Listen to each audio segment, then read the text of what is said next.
इकाई के द्वारा आज आयोजित इस अभिनंदन कार्यक्रम के अवसर पे मौजूद राष्ट्रीय जनता दल के प्रधान महासचिव, जियापुर के लोकप्रिय विधायक, पूर्व सांसद हमारे आलोक मेहता जी और हमारे मोरवा से लोकप्रिय विधायक बने रणविजय साहू जी, राकेश ठाकुर जी, पप्पू जी, हमारे प्रमोद पंडित जी सहित तमाम संगठन के, प्रजापति समाज के संगठन के तमाम पदाधिकारी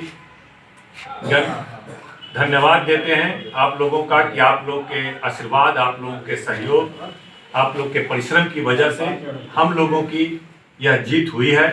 इसके लिए हम लोग आपके ऋणी हैं और हमेशा ऋणी रहेंगे। आप लोग को हम लोग शुरू से अपना परिवार का अंग मानते हैं। इसका प्रमाण भी यह है कि आलोक जी को बता दें कि ये लोग एक यहाँ पे ज़मीन का इंतजाम किए कि भाई हम लोग का संगठन चलता है। संगठन तो इनका बहुत अच्छा है। लगातार इन लोगों ने राज्य स्तरीय सम्मेलन भी समस्तीपुर में किया, तो कई बार उद्घाटन मैंने किया, तो 10,000 की संख्या में लोग पूरे बिहार से जुटते थे। पटना में भी गांधी मैदान में एक बड़ी रैली उन लोगों ने किया था, जिसमें आदरणीय राष्ट्रीय अध्यक्ष हम लोग के लालू प्रसाद जी को चीफ गेस्ट के रूप में बुलाया गया था। उस अवसर पे भी मुझे जाने का मौका मिला था। वहाँ पर भी बड़ी रैली लगाव था। इन लोगों के पास यहाँ पर कुछ लोगों ने ज़मीन दिया, कार्यालय बनाया जाए, और ये लोग हमारे पास घूमते हुए आए, 2-4 आदमी चंदे के रूप में मांगने के लिए कि भाई कुछ भवन बनाना है, कुछ चंदा दीजिए। तो हम पूछे क्या चंदा, मतलब तो ये लोग बता नहीं रहे थे। हमके क्या 5,000 10,000 क्या आप उम्मीद करके आए हैं? तो ये लोग का था वही कि 5-10,000 रुपया लिया जाएगा और कुछ काम किया जाएगा। तो हमने कहा कि भाई राष्ट्रीय जनता दल के हम विधायक हैं और आप लोगों के सहयोग आशीर्वाद से विधायक हैं। विधायक फंड का सारा पैसा आप लोग का पैसा है। जितना भी खर्च पड़ेगा आपको इस कार्यालय बनाने में हम विधायक फंड से आपको देने का काम करेंगे। ये लोग बहुत खुश हुए। इन लोग को पहले तो लगा नहीं कि विधायक फंड से ये बनाया जा सकता है, और हम लोगों ने इस दिशा में काम किया और एक सुंदर कार्यालय यहाँ पर एक नींव रखा गया। और पूर्व साथियों ने बताया कि आपकी कई गंभीर समस्याएं हैं जिससे आप जूझ रहे हैं। माटी कला बोर्ड का गठन पूरे देश में हुआ, लेकिन बिहार में एनडीए की 15 साल के शासनकाल में नहीं हुआ। और कई गंभीर समस्याएं हैं जिसके लिए आप संघर्ष कर रहे हैं। वो तमाम समस्याओं पर इस सरकार ने गंभीरतापूर्वक कभी भी विचार नहीं किया, और जो आपकी राजनीतिक हिस्सेदारी है वह भी आपको इस एनडीए के 15 साल के शासन में नहीं मिला। जब राष्ट्रीय जनता दल की सरकार थी, एक आख अफसर लालू प्रसाद जी हम लोग के नेता ने दिया, एमएलसी बनाया था ना जी, हाँ जी, एमएलसी बनाने का काम किया था जी, हरसिंह पंडित जी को बनाया था। सत्ता नहीं रहने पर बहुत संभावनाएं कम हो जाती है, गुंजाइश कम हो जाता है, शक्ति कम हो जाती है। लेकिन अभी भी लगातार जो महागठबंधन बना, तो आलोक जी, लोग, हम लोग, तमाम लोग नेता के सामने इस बात का था कि हर तबका, हर समाज के लोगों को उचित इस राजनीतिक हिस्सेदारी कैसे मिले, इस दिशा पे काम हो रहा था। काम हुआ भी, चर्चाएं भी हुई, लेकिन गठबंधन और ऊपर से महागठबंधन के चक्कर में कई सीट जहां दिया जाना था वो किसी गठबंधन में चला गया। ये हुआ, लेकिन हमारे नेता को इस बात का ध्यान है। और एक बात समझिए कि आज़ादी के 70 साल में आप पीछे जाइए, देखिए अभी 20 साल 25 साल लालू जी के शासनकाल से पीछे जाइए 10 साल पहले, तब आप देखिए कि सामाजिक न्याय लालू प्रसाद जी ने क्या किया। एक सवाल उठता है, क्या किया लालू प्रसाद जी ने? लालू प्रसाद जी से पहले के दौर में आप जाइए, 10 साल 20 साल पहले, 60 के दशक में जाइए, 70 के दशक में जाइए, और देखिए कि किस समाज की कितनी हिस्सेदारी मिला करती थी विधानसभा में, लोकसभा में, विधान परिषद में, राज्यसभा में। आप उसका आंकड़ा है, आप देख सकते हैं।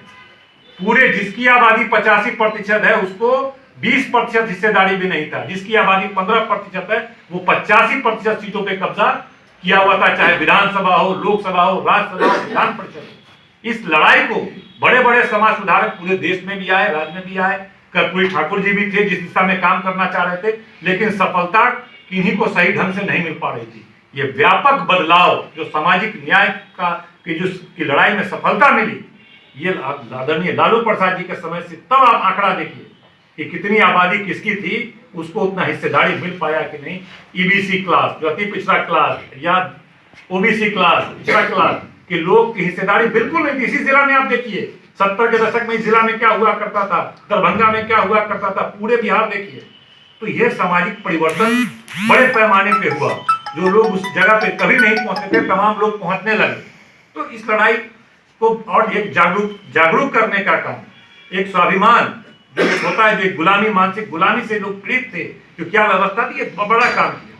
हाँ, उसमें है कि जो कमी रह गया है, जो इस समाज अपेक्षा करता है, इस समाज अपेक्षा करता है, उस पर कहीं कुछ, उस पर हम लोग जब हमारे एक बुलावे पर, आपके जिला यूनिट के एक बुलावे पर आपके राष्ट्रीय जनता दल के 3 विधायक का आ जाना, प्रधान महासचिव जी का आ जाना, ये मामूली बात नहीं है। इसका मतलब हृदय से आपके समाज को, आपके संगठन को इज्जत करता है राष्ट्रीय जनता दल कि एक आह्वान पर तमाम लोग उपस्थित हो गए।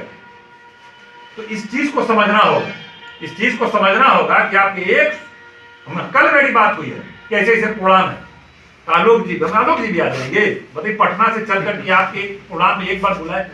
तो जब एक आदमी आपके एक बुलाहट पे आ सकता है, उसका मतलब करने का अवसर मिलेगा तो आपके लिए कुछ कर भी सकता है। तो हम विश्वास दिलाते हैं कि जो उम्मीद, जो अपेक्षा आप रखते हैं सदन में, अभी आपका सदस्य कोई नहीं है सदन में, लेकिन आप मानिए हम लोगों को कि हम लोग भी आपके समाज के लिए आवाज उठाएंगे, अपने समाज का सदस्य समझिए। और हम लोग जो भी समस्या है, माटी कला बोर्ड का मामला हो, हम लोग, आलोक जी लोग, रणविजय भाई लोग बैठ के प्लान बनाएंगे और माटी कला बोर्ड के गठन के लिए, चाहे गैर सरकारी संकल्प को असेंबली में क्वेश्चन करना हो, जो भी आवाज उठाना हो, विधानसभा में इस समाज के तमाम मांगों पर जो आपने बुकलेट में दिया है या जो चर्चा के दरमियान अभी हम लोगों के सामने आया है, सब बातों को मजबूती से उठाएंगे। जो भी अवसर मिलेगा राजनीतिक हिस्सेदारी का, उस पर भी हमारे नेता भी बोलेंगे, नेता है आलोक जी, बोलेंगे, किया जाएगा। अभी वर्तमान में देश की स्थिति अच्छी नहीं है, गलत लोगों के हाथ में सरकार है। जो लोग यह नारा देते थे कि सौगंध मुझे इस मिट्टी की, देश नहीं बिकने दूंगा, यही इनका जो ये नारा था, सौगंध मुझे इस मिट्टी की, देश नहीं बिकने दूंगा। आज वो व्यक्ति ये नारा देकर के सत्ता में आया और देश के तमाम उपकरण को बेच रहा है। जो व्यक्ति यही बात बोल करके आया कि नहीं बेचने दूंगा, सौगंध खाया, तमाम देश के जितना उपकरण है, चाहे रेल हो, BSNL हो, इंडियन एयरलाइंस हो, जितना उपकरण है, तमाम चीजों को बेचा जा रहा है, तमाम चीजों को बेचा जा रहा है जो आपके सामने है। निजीकरण किया जा रहा है। निजीकरण बोलने में लगता है, निजीकरण शब्द आपको आसान लगता है कि निजीकरण में क्या है। निजीकरण का एक छोटा सा उदाहरण दीजिए कि आप PMCH में जाते हैं, पूरे हक अधिकार के साथ PMCH में जाते हैं कि वहां पर इलाज होगा, बात होगा, किसी तरह का पैसा हमको नहीं लगेगा भी तो आंशिक लगेगा, पूरा रोक दबदबा से आप वहां पर अपना अस्पताल समझते हैं उसको और वहां पर आप काम कराते हैं। उसी तरह आप निजी किसी अस्पताल में, पारस में चले जाइए, कल्पना नहीं कर सकते हैं आप जो वहां पर आपकी स्थिति होगा, जो बिल बनेगा, आपको लगेगा कि कुछ भी नहीं वहां पर आता है। ये स्थिति एकदम गैर जैसी स्थिति। लोकतांत्रिक देश में इस तरह का निजी संस्थानों का बढ़ावा होना, निजीकरण करना एक तरह से गुलामी वाली स्थिति में हम लोग को ला देगा। तो इस तरह जो वातावरण है, इसके लिए तमाम लोग पर आलोक जी विस्तृत से चर्चा करेंगे। जिस तरह भी किसान के लिए नीति लाया जा रहा है, तमाम तरह की जो बातें की जा रही है हमारे यहाँ, और नीतीश कुमार जिसको हम लोग समझते थे, चलिए पार्टी अलग है, कोई डिफरेंस है, लेकिन हम लोग समझते थे कि सामाजिक न्याय के आदमी है ये, इस मुद्दे पर ये कम से कम आवाज उठाएंगे। अभी इनके 6 विधायक को तोड़ दिया, मुंह खोल के बोल नहीं पा रहे। समझिए, गठबंधन है दोनों का, भाजपा जदयू का गठबंधन है, इनके 6 विधायक को मिला लिया, ये बोल नहीं सकते हैं, तो आपके लिए क्या बोलेंगे? जो सामाजिक न्याय के लोग जो विश्वास कर रहे हैं नीतीश कुमार जी पर कि ये नहीं ठीक है, भाजपा के साथ है, लेकिन जब भी ऐसी बात होगी तो ये बोलेंगे।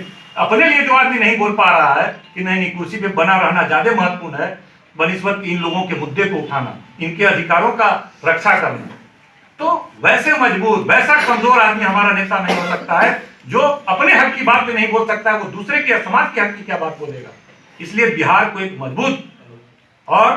मजबूत इच्छा शक्ति वाले नेता की जरूरत है। आप लोग का आशीर्वाद तेजस्वी जी को मिला है और मुझे पूरा विश्वास है आने वाले कुछ दिनों में एक मजबूत इच्छा शक्ति वाला, जिस तरह लालू प्रसाद जी आकर के सामाजिक परिवर्तन करने का काम किए हैं, जो भी छूटा हुआ है, जो भी कमी रह गया हो हमारे लालू जी के शासनकाल में, उस कमियों को पूरा करने के लिए तेजस्वी यादव के नेतृत्व में आप लोग पूरी तरह से भरोसा रखिए, जिस तरह रखा है।